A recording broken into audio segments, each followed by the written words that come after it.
How do you like yours? Rare, medium rare, or medium? Medium rare, if I must. Personally, I like mine raw. Stephen taught me. Tartar. Another 10 days, and I'll never have to look at a low-cal plate again. You know what I'm going to do? I'm going to have Elliot, the first day I get out of the hospital, take me to the Colonial Post Inn to dinner. I'm going to eat my way through one of their specials with muffins and pumpkin pie, whipped cream, the works. Well, tonight you'll just have to put up with the Carson House special. Oh, I forgot. Coffee now or later? Tea, and later, please. Well, why do you have to eat that rabbit food? Well, actually, I'm delighted. Do you know I've gained 5 pounds since I married Stephen? You never should have sold me that cookbook, those French recipes. Very bad for the waistline and the budget. You sound like Elliot. He loves to eat, but he's always complaining. The trouble is, Stephen is spoiled. I wonder how I can start cooking those good old New England boiled dinners. You know, it's Allison's fault. Remember that suckling pig recipe Oh, I'm sorry. Why should you be? It's good to talk about her. It helps. These last few days, Elliot and I have been unable to talk. We miss her so. I set a place for her tonight at dinner. It's not easy to break a habit. Oh, Mother and I were very close. I miss her, but it's not quite the same. There was always something special between you and Allison. When I was in school and even before then, I used to wonder what it was. I suppose I sensed somehow that, well, Allison was your whole world. Mrs. Carson, I was jealous. I've always envied Allison. I suspect she envied you. You're so pretty and so popular, the way you wore your clothes. You know, the day you came into the shop and bought the cookbooks, you were so cagey about it that we said after you left, we bet that you were having Martin Peyton to dinner. Allison said she thought it was wonderful to be so sure of yourself, and she wished she could be more like you, able to plan things and learning to be a hostess for Stephen. She felt inadequate. How could she? How could Allison, of all people? In school, I think of all the unkind things that all of us ever said or thought about Allison. It was because we knew she was different. She didn't want the same things we did. Maybe she did. But maybe she was afraid to reach out for them. You know, Betty, it's been difficult for Allison. I didn't mean to deprive her of anything, but I didn't bring her up as if she were an ordinary girl. I had to compensate. So Allison had to be perfect because I'd failed so completely, or thought I had. That's a pretty big burden to leave on a child. Mrs. Carson, Allison loves you. And wherever she is, a part of her is with you. She'll come back to you. I know she will. I'll get it. It might be Elliot.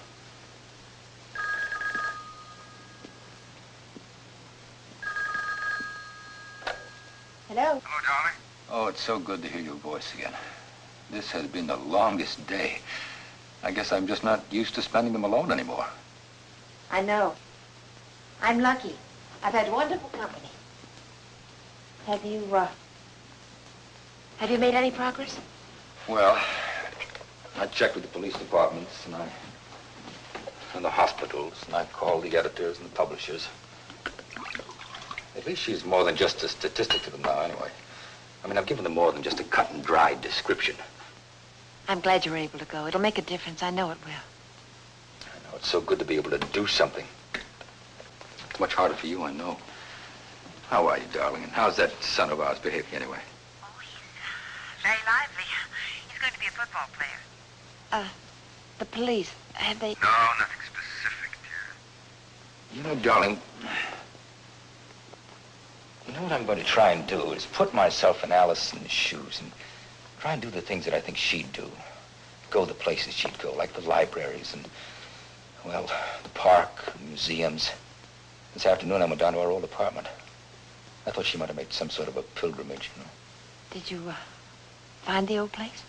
No, it's been torn down. I'm putting up some sort of a high-rise. It was pretty old. Well, that's all I have to say. I suppose we'd better say goodnight. Oh, no. Wait, I have something else to tell you. I thought of a name. You did? Well, so did I. Let's hear yours first. Matthew. Because Matt Swain loves Allison so much, and it means gift of God. Matthew. Matthew Carson. I like it. Yeah, I like it much better than mine. You be sure and tell Matthew to wait for his daddy, will you? I will. Good night, dear. Good night, sweetheart. Here, I brought you a nice hot cup of tea. Mrs. Carson, what is it? Are you all right? I guess Matthew's getting a little impatient.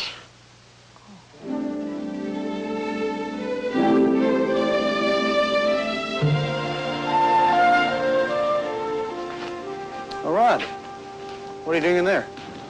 I was just seeing Sergeant Goddard about Allison. Anything new? No. Rod. Don't expect too much. What does that mean? Well, just before she disappeared, she was very upset, wasn't she? Yes, she was very upset, Well, under those conditions, it's difficult for the police to pick up her trail, so to speak. so to speak. I mean the more rational person. Well, forgive me if that sounds harsh. You're forgiven. A more rational person would buy a ticket here, She didn't have any buy money, a ticket Stephen. there, talk to a station agent, get in a conversation with somebody, anybody. A more rational person wouldn't have gone in the first place. Rod, Lee Weber isn't responsible. Oh? He may be sprouting horns and a forked tail while he sits in that cell, but he had nothing to do with Allison. Oh, you're sure of that, are you? I'm convinced, and the DA is convinced too, Then why are you trying to convince me? because you were close to Allison. You know what I think, Stephen? I don't think you're convinced at all. I just told you. I know what you told me. But you want some sort of a clearance from me. You want me to say to you, all right, even if you say Lee Weber didn't have anything to do with Allison, well, then he simply didn't have anything to do with Allison. Can't we put aside our personal differences for a few minutes? No, you're too clever. But this doesn't have anything to do with you and me. It has to do with your client, Lee Weber, and Allison. All right. I'm being, quote, clever. I'm trying to crawl out from under my own mistake. I should never have mentioned Weber at all. Then why did you? I arranged bail for him. I walked with him through the corridor. I stood with him on these steps outside, and I watched him walk away, a free man. But I still can't help thinking Allison would have gone anyway, even if Weber had remained behind bars. I can't help you. But you were so close to Allison. You knew her condition. Surely you'd know if she were disturbed enough to have taken off on her own without any provocation. Live with it, Stephen. Live with it. Like we all do.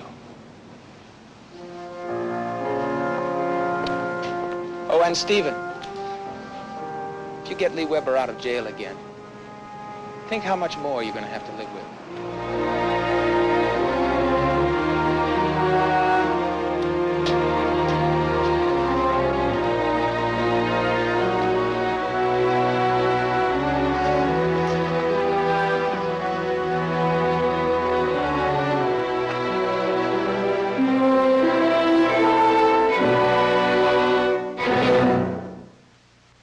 Preview from the continuing story of Peyton Place.